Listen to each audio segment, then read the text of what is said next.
오늘은 이스라엘 공동체의 언약갱신, 이스라엘 공동체의 언약갱신이라는 제목으로 말씀을 선고합니다. 여기 갱신이라고 하는 단어를 제목에 썼는데 이 다시 갱자입니다. 새 신자, 다시 새롭게 언약을 세웠다, 그런 뜻이에요. 그러니까 이미 주어진 언약, 하나님과 선민 사이에 맺은 언약이 있지만 그 언약이 계속 하나님은 지켜도 백성들은 안 지켰기 때문에 이 언약이 파기되잖아요. 그래서 이제 이스라엘 백성이 깨닫고 다시 하나님 앞에 언약을 다짐했다는 거예요. 오늘 본문에 보면 앞에 쭉 사람들의 이름이 나오는데 이 이름이 결국 언약을 세우는데 대표자들이 도장 찍었다는 겁니다. 그래서 밀봉을 해서 하나님 앞에 바쳤어요. 밀봉을 왜 하느냐? 다시 뜯어서 고칠 수 없는 거예요. 그러니까 한번 서류를 작성해서 하나님 앞에 바쳤으면 이건 절대 약속이 되는 거예요. 그게 도장 찍고 밀봉했다는 뜻이에요. 그러니까 잘하면 복이 되지만 잘못하면 어떻게 되겠어요? 큰일 나는 거예요. 빼도 박도 못하는. 이렇게 언약을 세운 것은 그만큼 각오한 거죠. 그래서 우리가 하나님도 이렇게 절대적으로 우리와 맺은 언약을 지켜주시는데 우리도 하나님과 맺은 그 언약을 절대적으로 지켜야 되겠다, 이러한 각오가 필요해요. 그러나 사람은 별 수가 없습니다. 또 이 언약이 또 파기되고 있는 거예요. 그래서 13장에 가면 또 다시 새롭게 다짐하는 걸 볼 수가 있어요. 아무튼 오늘 본문에서 이렇게 언약을 갱신한 내용이 이제 4가지가 있습니다. 그래서 한번 우리가 정말 어떤 점을 하나님하고 다시 한번 마음에 다짐해야 되는가, 이걸 살펴봅니다. 첫째, 1절부터 27절까지 하나님 앞에 변치 않겠다는 언약이다. 이번에 약속은 하나님 변하지 않고 우리가 꼭 지키겠습니다, 이거 다짐하는 거예요. 그래서 여기 지금 쭉 대표들, 지도자들의 이름이 나오는데 먼저 느헤미야 총독과 또 시드기야라고 했는데 이 두 사람은 정치인의 대표예요. 이 시드기야는 누군지는 명확하지 않지만 느헤미야의 옆에서 함께하는 정치의 대표 주자다, 이렇게 볼 수가 있고, 그 다음에 이제 제사장들의 명단이 쭉 나와요. 21명. 그리고 또 그 뒤로는 레위인들의 명단이 쭉 나와요. 17명. 그리고 그 뒤는 우두머리의 명단이 쭉 나와요. 44명. 그래서 총 합계 84명이 도장 찍고 밀봉해서 하나님 앞에 바치면서 이 약속은 절대 깨지 않습니다.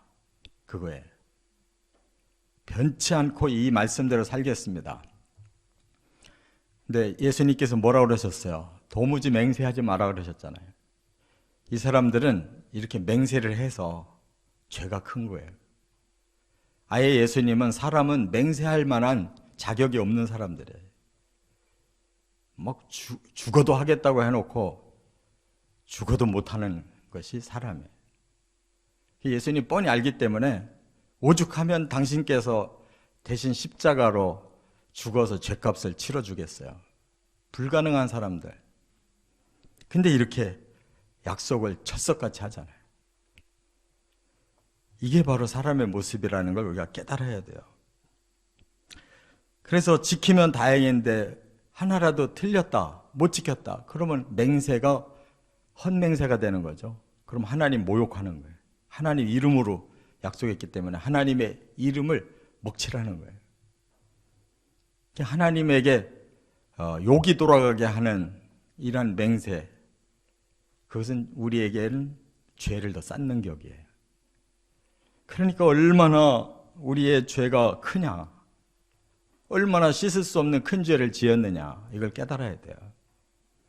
그래서 어떤 사람들은 우리 사람들이 도대체 뭘 그렇게 잘못했다고 이렇게 이 세상을 저주하고 이렇게 인생이 고달프고 죽어서 또 지옥까지 보내는 이런 신이 어디 있냐, 이렇게 말하는 사람들이 있는데, 그건 진짜 우리 사람의 죄를 몰라서 그래요. 이 세상에 사람처럼 무서운 게 없어요. 자연은 그런 법이 없고 짐승도 그런 법이 없어요. 하나님이 정해주신 자연의 법대로, 짐승의 본능대로만 살지, 사람들처럼 이렇게 사탄 같은 꾀를 내가지고 온갖 거짓과 악행을 저지르는 건 사람밖에 없어요. 오죽하면 하나님이 사탄을 지옥에다가 보내려고 만들어놨는데 거기에 사람도 집어넣냐고요. 사탄 같은 똑같은 짓을 하기 때문에 집어넣어요. 그런데 뭐 사람이 뭐가 대단히 큰 죄를 졌냐, 이렇게 생각하는 거는 아직도 우리 자신을 모르는 거예요. 얼마나 사람이 악해서 사탄 같은 짓을 모르고 하는 소리예요. 깨달아야 될 줄 믿습니다. 두 번째, 28절부터 30절까지는 영적 혈통을 지키겠다는 언약입니다. 지금 다시 돌아온 이스라엘 백성들에게 가장 큰 문제가 뭐냐? 자폰에 빠져 있다는 거예요. 다시 이방인들하고 다시 섞여 살으려고 하는 거예요. 왜냐? 그것이 사람에게는 좋으니까. 사람들은 꾸준히 욕망을 마음에서 느껴요. 그 욕망을 채울 수 있는 것이 바로 이방인들에게서 보이는 거예요. 멋있게 사는 것 같아요. 마음껏 즐기고 살고, 자유롭게 살고, 복도 이복 저복 다 받으려고 막 여러 신에게 절하니까 복도 많이 쏟아질 것 같고, 이게 사람들의 심리예요. 그래서 이방인들과 자꾸 자폰을 하는 거예요. 선민끼리 살기는 하나님만 믿으려니까 깝깝한 거예요. 하나님 믿기가 쉽질 않아요. 말씀 지키기가 쉽질 않아요.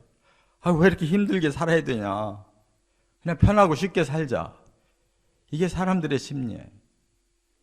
예수 믿는 사람들도 처음에 세상에서 곤고해가지고 하나님 앞에 나와서 예수 믿고 아주 기쁘고 즐겁고 막 평안하다고 그랬는데, 조금 지나면 그 다음에 율법적인 신앙생활이 들어와요. 이것도 지켜야 되고 저것도 해야 되고, 신앙생활 오히려 힘든 거구나. 세상이 훨씬 나았는데 또 세상 것이 또 생각나는 거예요.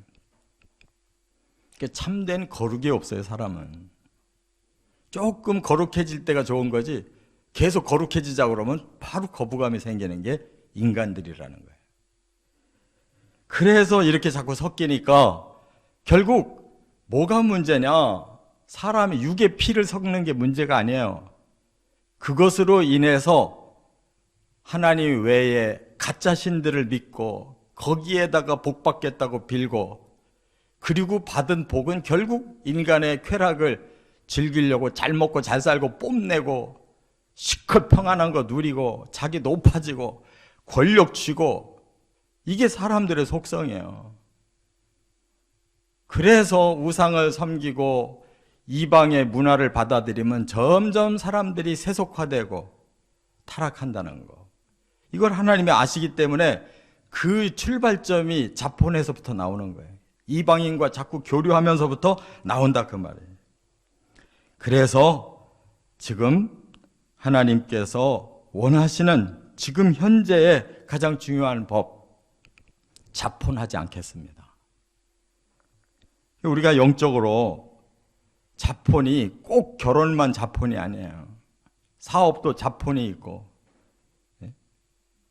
또 취미생활하는 것도 자폰이 있고, 안 믿는 사람하고 자꾸 어울리는 생활이 자꾸 많아지는 거예요. 그 고린도 후서 6장 14절에 그랬잖아요. 믿지 않는 자와 같이 동업하지 말라고 그랬잖아요. 우선 돈 벌기는 저 사람하고 붙으면 좋을 것 같은데, 돈만 붙는 게 아니라 정신이 붙고 영이 붙고 삶의 세속적인 습관이 붙어버리는 게 문제인 거예요. 그러다 보니까 뭐 술 한 잔 안 먹을 수 없다. 뭐 저 사람들 가는데 내가 안 따라갈 수가 없다. 서서히 타협하는 거예요. 별 수가 없어요. 그러면 이중생활하고 교회 오기가 싫고. 그래서 오늘날 남자들이 교회에 없는 이유가 거기 있는 거예요. 두 가지 이중생활이 하기가 아주 힘들어요. 세 번째, 31절, 하나님의 시간표대로 살겠다는 언약이다. 하나님의 시간표가 뭐냐? 여기 보니까 안식일을 말씀하고 있고 성일을 말씀하고 있는데, 안식일은 창조의 원리예요. 하나님이 6일 동안 일하시고 제7일 되는 날 쉬셨다고 그랬어요. 그리고 복을 주셨다고 그랬어요. 사람은 6일을 일하면 하루를 쉬면서 하나님과 영적 교제를 나눠야 정신적으로 영적으로 건강하고 육체적으로 쉼을 통해서 활력을 되찾는 거예요. 이게 사람을 위해 만든 안식일이지 이게 하나님을 위한 안식일이 아니잖아요. 그런데 사람은 욕심을 계속 부리는 거예요. 눈에 보이는 거를 걷어들이고 싶은 거예요. 계속 쌓아놓고 싶은 거예요. 그걸 안 하면은 남한테 지는 것 같고 불안한 거예요. 안 쌓아놓다가 언제 무슨 일을 당할는지 모른다고 생각하는 거예요. 하나님 못 믿는 거예요. 자기가 일해야지. 자기가 쌓아놔야지. 지금 없으면 하나님이 안 주면 나중에 나는 쫄딱 망한다, 이런 생각을 자꾸 하는 거예요. 그게 믿음 없는 생활인 거예요. 하나님의 시간표대로 사는 것이 영혼, 몸이 가장 건강한 삶이라고요. 그렇게 해서 벌어서 남겨놓은 사람들이 얼마나 되겠어요? 못 남겨요. 나중에 병 들어가지고 치료비로 다 쓰고. 정신적으로 건강하지 못하니까 엉뚱한 짓을 자꾸 하려고 그런다고. 돈이 들어와 보세요. 사람들은 그 돈의 맛이 또 다른 맛으로 옮겨지는 거예요. 수전노가 되든지 아니면 펑펑 방탕하고 쓰게 돼 있어요. 그렇기 때문에 오늘 본문에 안식일에는 물건을 거래하지 않겠습니다. 그 말이 뭐예요? 돈 버는 것 자체를 말하는 게 아니에요. 생각이 육체의 쉼과 더불어 우리 영과 혼을 하나님 앞에 들여서 새로운 재충전이 오고 영적으로 건강한 진리가 들어오고 육체적으로 쉼으로써 재활력이 생기고, 이렇게 하나님이 좋은 안식일 제도를 만들어 주셨는데 사람들이 그걸 굳이 안 지키려고 그래요. 이게 다 인간적인 욕망에서 나오는 거예요. 계속 그렇게 해보라고요. 복을 받나. 이건 하나님의 창조 원리인데 창조 원리를 거스리면 어떻게 하겠다는 거예요. 또 매 7년 안식년을 말씀했어요. 여기 율법에 뭐라고 되어 있냐면 매 7년마다 땅을 1년 동안 묵혀줘라, 이렇게 말씀했어요. 왜? 그래야 재생산이 되는 거예요. 땅도. 이 세상이 지금 땅을 쉬기를 안 하고 계속 인공 비료를 뿌려대가면서 억지로 생산을 하려고 하니까 이 땅이 다 황폐되는 거예요. 가만히 놔두면 하나님이 이 땅의 원기를 회복시켜 놔요. 가만히 놔두면. 근데 사람들이 억지로 생산을 하려고 하니까 땅도 쉬지를 못해서 병드는 거예요. 또 땅이 쉬는 동안에 먹고 살 만한 그 땅을 가진 사람은 1년 동안 조금 손해보고, 그리고 없는 사람들이 거기 가서 이삭을 주워 먹든지 좀 살도록 기회를 주라는 거예요. 지가 싹싹 걷어들이지 말고.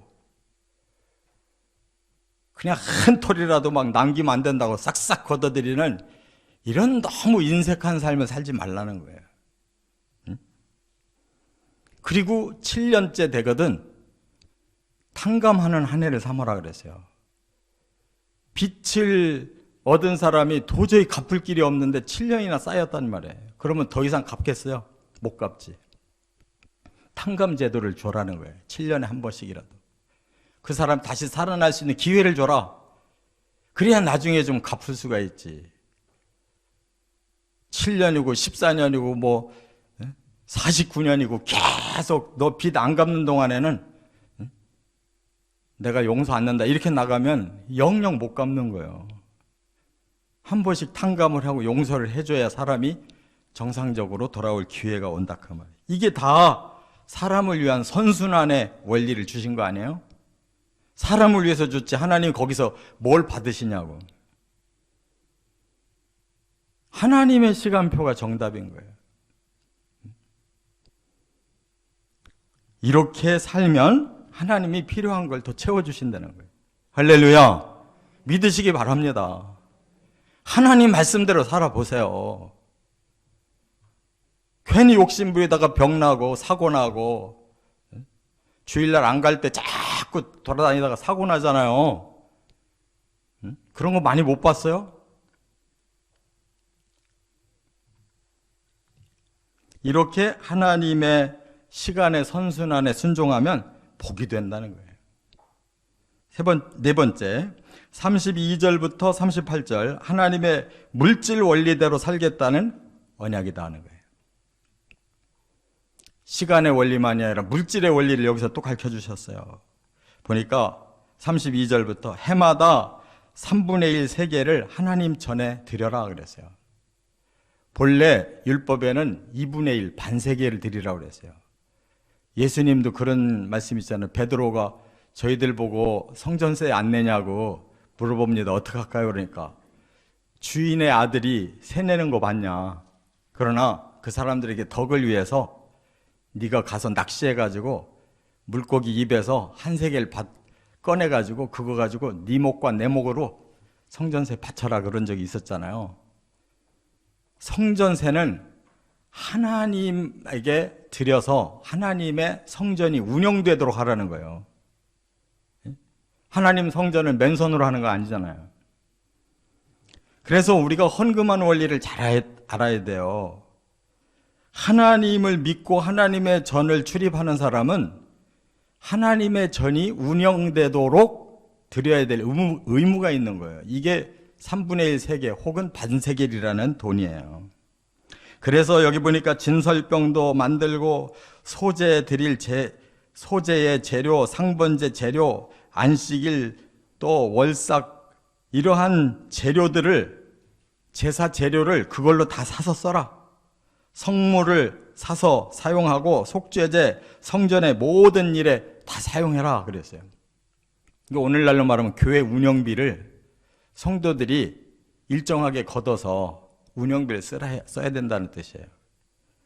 그 다음에 34절부터는 해마다 정한 시기에 제비 뽑은 대로 나무를 바쳐라 그랬어요. 이 앞에 율법에는 이 나무 바치라는 말이 없는데 뒤에 율법에 이렇게 새로운 율법이 생겼어요. 나무도 바치래. 왜 바쳐요? 제단에 불을 떼야 되잖아요. 성전 제사를 드릴 때 밑에 제단 밑에다가 나무를 넣어서 불을 피워야 되잖아요. 지금 왜 나무를 성도들이 돌아가면서 제비 뽑아가지고 어느 날 어떤 무리들이 가서 나무 해가지고 와서 성전에다 바치라고 했느냐? 그 정도 가난한 거예요, 지금 성전이. 땔감도 들어오지 살 돈이 없는 형편인 거예요, 지금.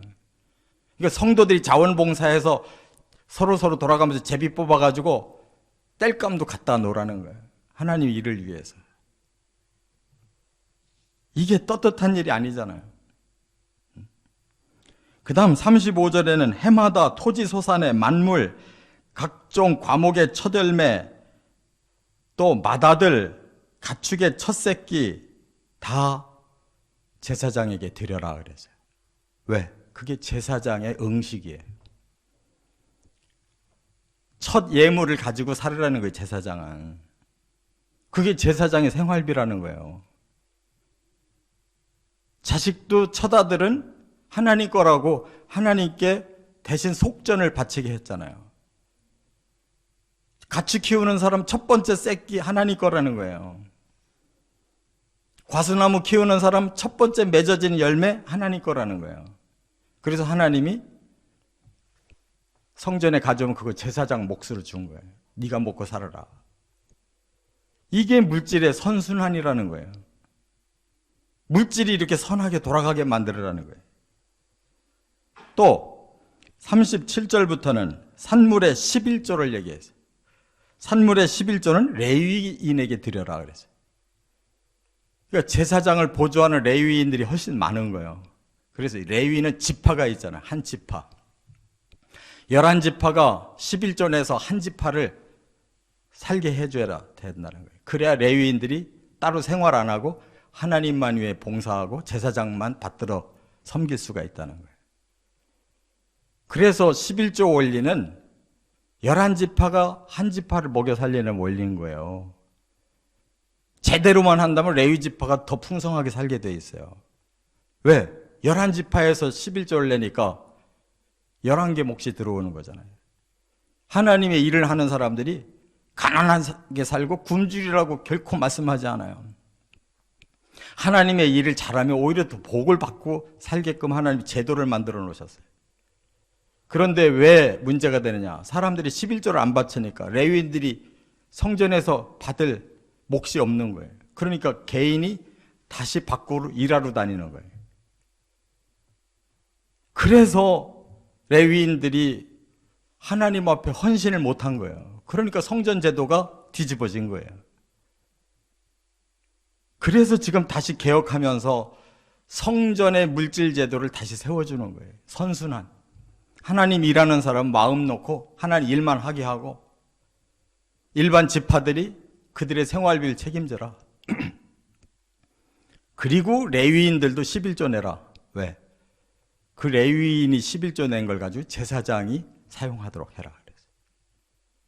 그러니까 제사장은 제대로만 들어오면 첫 열매를 다 받고 레위인들의 11조를 받아서 사용하는 거예요.